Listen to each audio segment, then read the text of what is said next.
দীর্ঘদিন বন্ধ থাকা মধ্যপ্রাচ্যের শ্রমবাজার চালুর সম্ভাবনায় নতুন করে আশার আলো দেখছেন বাংলাদেশিরা। মালয়েশিয়ার পর এবার সরকারের কড়া নজর মধ্যপ্রাচ্যের দিকে। প্রায় ৩২ মাস ধরে সাধারণ বাংলাদেশিদের জন্য ওমানের ভিসা বন্ধ থাকায় চরম বিপাকে পড়েছেন সেখানকার প্রবাসী ব্যবসায়ীরা। এই অচলাবস্থা কাটাতে চলতি মাসেই ওমান সফরে যাচ্ছেন প্রবাসী কল্যাণমন্ত্রী আরিফুল হক এবং প্রধানমন্ত্রীর উপদেষ্টা মাহাদি আমিন।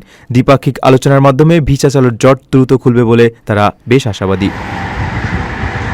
বর্তমানে মধ্যপ্রাচ্যের দেশগুলোতে প্রায় ৬০ থেকে ৭০ লাখ বাংলাদেশি কর্মরত আছেন, যারা দেশের অর্থনীতির অন্যতম চালিকা শক্তি।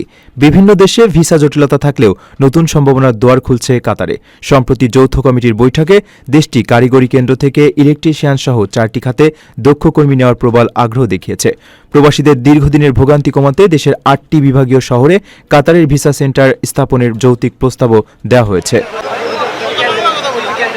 শুধু নতুন বাজার খোলাই নয়, আধুনিক বিশ্বের চাহিদার সঙ্গে তাল মিলিয়ে দক্ষ জনশক্তি রপ্তানিতে জোর দিচ্ছে সরকার।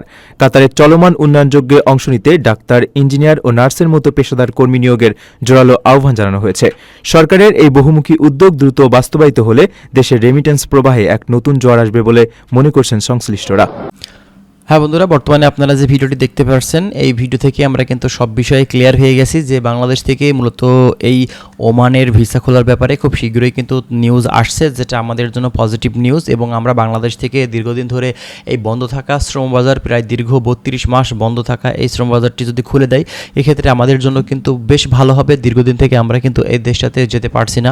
নতুন করে যদি সুযোগ দিয়ে থাকে বাংলাদেশ গভর্নমেন্ট এখানে যাওয়ার, এবং ওমানের গভর্নমেন্ট যদি সিদ্ধান্ত নিয়ে থাকে বাংলাদেশ থেকে কর্মী আর বিভিন্ন সেক্টরে, সেক্ষেত্রে আমাদের জন্য কিন্তু অনেক ভালো হবে। এবং এই দেশটিতে বিভিন্ন ধরনের কাজের সুযোগ আছে, অনেক জায়গাতেই কিন্তু কর্মী প্রয়োজন, যেটা কিন্তু আমরা দেখতে পাচ্ছি। সেখানকার যারা মালিক আছেন, মূলত ওমানি সহ বাংলাদেশি বিভিন্ন প্রতিষ্ঠানের মালিক আছে, তারাও কিন্তু এই বিষয়ে তারা জানিয়েছেন যে বাংলাদেশ থেকে তারা কর্মী নিবে এবং তাদের কর্মী প্রয়োজন, সেখানে কর্মী সংকট। আর বুঝতে পারছেন বাংলাদেশি কর্মী কিন্তু অনেক পরিশ্রমী, সে কারণে বাংলাদেশি কর্মীদের কম টাকাতে তারা কিন্তু রাখতে পারে এবং সেখান থেকে মূলত বাংলাদেশিদের কাজেরও কিন্তু একটা সুযোগ হয়ে যায়। তো যাই হোক, আমরা খুব শীঘ্রই দেখতে পারবো, এই মাসের ভিতরেই হয়তো বা নতুন কোনো তথ্য, নতুন কোনো আপডেট আমরা আপনাদেরকে দিতে পারি। তার জন্য অবশ্যই আপনারা আমাদের চ্যানেলের সঙ্গেই থাকবেন। আমরা প্রতিনিয়ত চেষ্টা করছি বিভিন্ন ধরনের গুরুত্বপূর্ণ আপডেট ইনফরমেশনগুলো আপনাদেরকে দেওয়ার। ভালো থাকবেন। আজকের ভিডিওটি আমরা এখানে শেষ করছি।